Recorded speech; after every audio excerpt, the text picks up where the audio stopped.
बिस्मिल्लाहिर्रहमानिर्रहीम अस्सलामुअलैकुम। आज मैं आपके लिए बहुत ही ज़बरदस्त यमी और टेस्टी सा चिकन पुलाव की रेसिपी लेकर आई हूँ।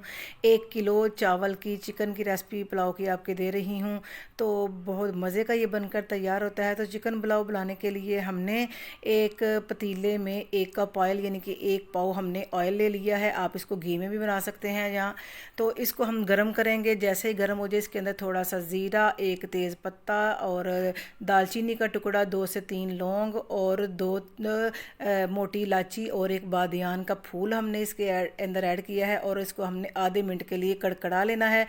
आधे मिनट के बाद जैसे ही हमारे मसाले अच्छे से कड़कड़ा जाएं तो इसमें हमने एक लार्ज साइज़ का प्याज लिया है। प्याज वज़न में देखो तो 1 पाव है। तो इसको हमने स्लाइस में कट कर लिया है और प्याज को हम घी के अंदर, ऑयल के अंदर गुलाबी कलर आने तक पकाएंगे। तो जब तक इसका गुलाबी कलर आ जाता है तो हम इसके अंदर बकाया मसाले भी इसके साथ ऐड कर देंगे। जैसे ही प्याज हमारा अच्छे से गुलाबी हो गया है, अब हम इसके अंदर 1200 ग्राम चिकन यानी कि 1.25 किलो चिकन है। 1 किलो चावल है और 1.25 किलो चिकन है। आप अपनी मर्ज़ी के मुताबिक इसको मटन में भी बना सकते हैं और इसको बीफ में भी बना सकते हैं। और चिकन कम डालना चाहें तो जैसे मर्ज़ी आप उसको कम भी कर सकते हैं। तो इसको हमने चिकन को वाइट होने तक पकाना है और वाइट होने के बाद जैसे ही इसका प्यारा सा गोल्डन कलर आ जाए, 3 से 4 मिनट लगेंगे गोल्डन कलर आने में। तो ये अच्छे से भुन गया है और इसके अंदर 2 टेबलस्पून भर के हमने लहसुन और अदरक के ऐड कर देने हैं और 2 से 3 मिनट अब इसकी फिर बुनाई करनी है ताकि लहसुन अदरक है जो अच्छे से भुन जाए, उनका कच्चापन जो स्मेल वगैरह है वो दूर हो जाए।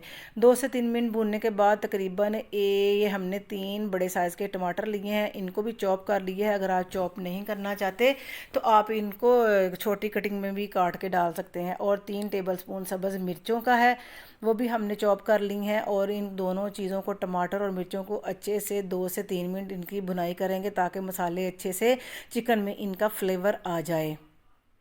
तो अभी तक अगर आपको रेसिपी अच्छी लगे तो रेसिपी को लाइक कर दें और चैनल पर नए हैं तो चैनल को भी ज़रूर सब्सक्राइब कर लें। जैसे ही चिकन हमारा थोड़ा सा 102 मिनट भुनने के बाद हम इसमें नमक डालेंगे। तो इसके हिसाब से 1 किलो के हिसाब से 3 चम्मच हमने खाने के नमक ऐड कर दिए हैं। और चिकन हमारा 1.25 किलो है तो उसके हिसाब से 1 चम्मच हमने डाल दिया है नमक का। कुल मिला के हमने 4 खाने के चम्मच डाल दिए हैं नमक के और 1 चम्मच हमने डाला है खाने का धनिया पाउडर का और 1 चम्मच हमने सफ़ेद ज़ीरा भुना हुआ वो भी इसके अंदर ऐड कर दिया है, खाने का चम्मच जो है। तो इसको अच्छे से मिक्स कर लेना है और 1 मिनट के लिए इसको फिर हम अच्छे से भून लेंगे और तब तक भूनेंगे जब तक घी हमारा अलहदा ना हो जाए और चिकन को छोड़ ना दे और रिलीज़ ना हो जाए। अच्छे से भून गया है चिकन हमारा। अब हम इसके अंदर डाल देंगे पानी। जिस गिलास से हमने चावल नाप लिया था, 3 गिलास हमारे चावल थे यानी कि 1 किलो, उसी हिसाब से हमने 4.5 गिलास इसमें पानी के ऐड कर दिए हैं।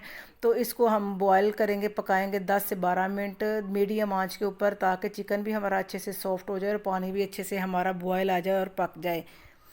तो 10 से 12 मिनट के बाद चिकन हमारा अच्छे से सॉफ्ट हो गया है और चावल हमने बासमती राइस लिए थे, तकरीबन 1 किलो हैं। तो इसको हमने आधा घंटा बस भिगोना है। ज़्यादा भिगोएंगे तो फिर ये बहुत जल्द टूटने का खदशा हो जाता है। तो इसके अंदर हम ऐड कर देंगे और इसको अच्छे से चावलों को मिक्स कर देंगे और ऊपर से हम थोड़ा सा पुदीने के पत्ते और थोड़ी सी 3 से 4 सब्ज़ मिर्चें भी ऐड कर देंगे। ऑप्शनल है क्योंकि इसके साथ फ्लेवर इनका पुलाव का बड़ा अच्छा आता है। अगर आप डालेंगे तो फिर बहुत ही मज़े का बनेगा, अगर ना भी डालें फिर भी इंशाल्लाह अच्छा ही बनेगा। तो 1 टीस्पून इसके अंदर साथ ही हमने गरम मसाला पाउडर का ऐड कर दिया है और इसको हमने अच्छे से इसका पानी खुश्क होने तक पकाना है। आप इस रेसिपी को ज़रूर ट्राई कीजिएगा। शादी यानी कि घर मेहमान आ जाएं तो उनको आप खिलाएं, कोई बच्चों की पार्टी वगैरह है तो बच्चों को भी ज़रूर खिलाएं।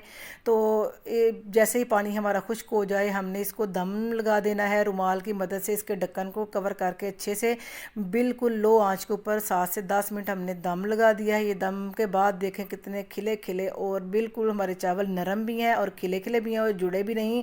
बड़े अच्छी ये हमारी चावल की रेसिपी जो है वो तैयार हुई थी। और आप अपना फीडबैक भी ज़रूर दिया करें कि आपकी रेसिपी हमें फॉलो करके कैसी बनी है। तो इंशाल्लाह नई रेसिपी के साथ आपकी खिदमत में फिर हाजिर होंगे। तब तक के लिए अल्लाह हाफिज़।